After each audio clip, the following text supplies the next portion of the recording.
झेप मराठी, आरसा महाराष्ट्राचा। गजानन महाराज मंदिरातली चोरी 6 तासात उघड। दोघा सराईत गुन्हेगारांना केली अटक। चाळीसगाव रोड पोलिसांची कारवाई।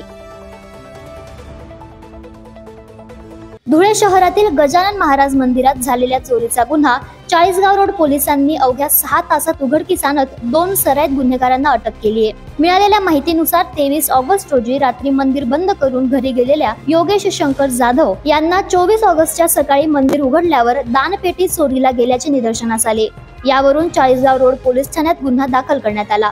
पोलीस निरीक्षक सुरेश कुमार घुसर यांच्या आदेशानुसार तपास पथकाने गुप्त माहितीच्या आधारे साहिल सत्तार शहा आणि सोहेल अरिफ शहा, दोघेही राहणार धुळे, यांना अरिहंत मंगल कार्यालयाजवळील परिसरातून शिताफीने ताब्यात घेतले। आरोपींनी गुन्ह्याची कबुली दिली असून चोरीस गेलेली दानपेटी त्यांच्या घरातून हस्तगत करण्यात आली आहे। आरोपी हे सराईत गुन्हेगार असून त्यांच्या ताब्यातील मोटरसायकल ही देखील चोरीची असल्याचं पोलिसांनी सांगितलं। आरोपींकडून आणखी काही गुन्हे उघड होण्याची शक्यता वर्तवली जाते।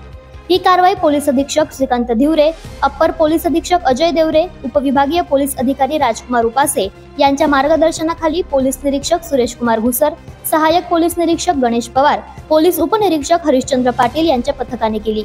प्रतिनिधी कार्तिक सोनवणे, झेप मराठी, धुळे। अशाच वेगळ्या आणि ताज्या बातम्यांसाठी पाहत रहा झेप मराठी, आरसा महाराष्ट्राचा। संपादक प्राध्यापक अनिल चव्हाण, धुळे।